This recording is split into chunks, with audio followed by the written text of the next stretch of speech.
Catechesis of Pope Francis on the Spirit and the Bride, number 14, the Bride's Gifts, the Charisms, Gifts of the Spirit for Common Use. Dear brothers and sisters, in the last 3 catecheses, we talked about the sanctifying work of the Holy Spirit, which is implemented in the sacraments, in prayer, and by following the example of the Mother of God. Let us listen to what a famous text from Vatican II says. It is not only through the sacraments and the ministries of the Church that the Holy Spirit sanctifies and leads the people of God and enriches it with virtues, but allotting his gifts to everyone according as he wills. 1 Corinthians 12, verse 11. Lumen Gentium, number 12. We do have personal gifts that the Spirit gives to each one of us. Therefore, the moment has arrived to talk also about the second way the Holy Spirit works, which is charismatic action. 2 elements contribute to define what charism is. A somewhat difficult word, I will explain it. First, the charism is the gift given for the common good. 1 Corinthians chapter 12, verse 7. To be useful to everyone. It is not, in other words, destined principally and ordinarily for the sanctification of the person, but for the service of the community. First letter of Peter chapter 4, verse 10. This is the first aspect.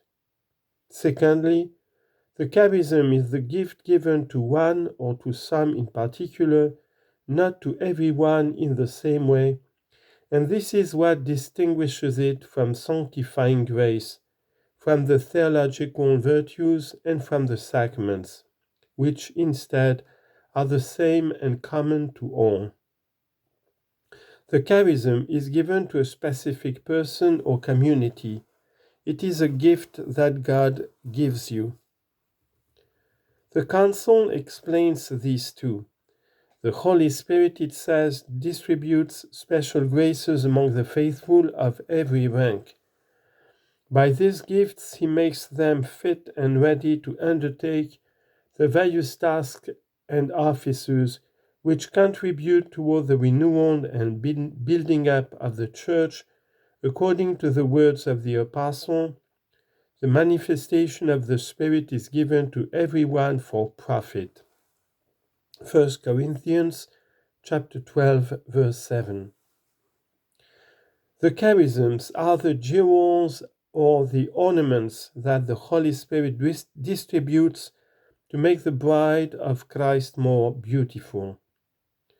One can thus understand why the conciliar text ends with the following exhortation: these charisms, whether they be the more outstanding or the more simple and widely diffused, are to be received with thanksgiving and consolation, for they are perfectly suited to and useful for the needs of the Church.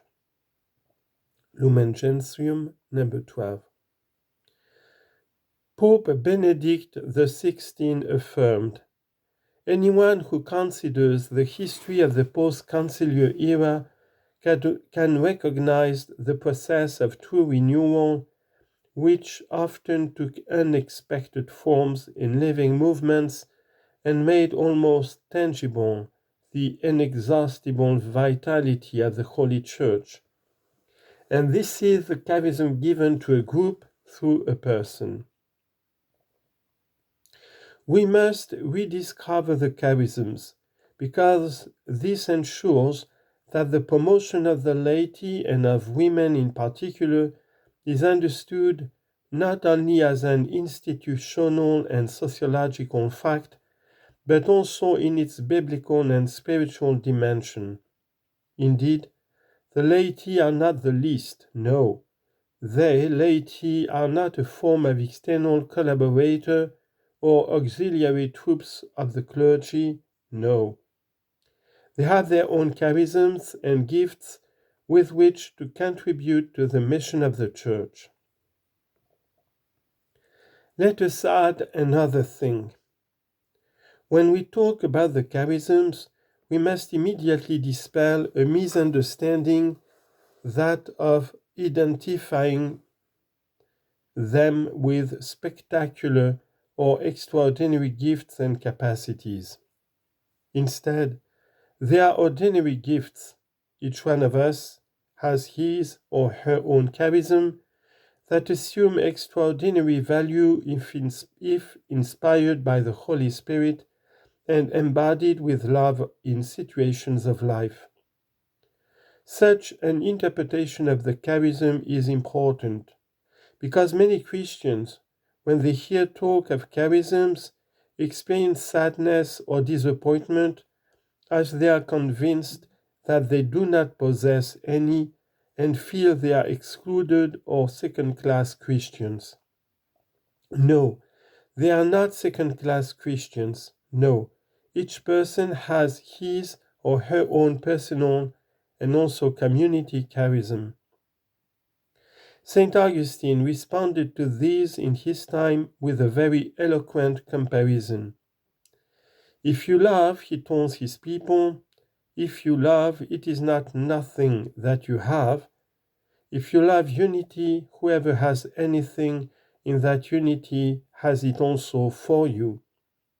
In the body, the eye alone sees, but is it for itself alone that the eye sees? It sees both for the hand and the foot, and for all the other members. This reveals the secret of why charity is defined by the Apostle as a still more excellent way. 1 Corinthians chapter 12, verse 31. It makes me love the church or the community in which I live, and in unity all charisms, not just some, are mine, just as my charisms, little though they may seem, belong to all and are for the good of all. Charity multiplies charisms. It makes the charism of one individual person the charism of all. Thank you.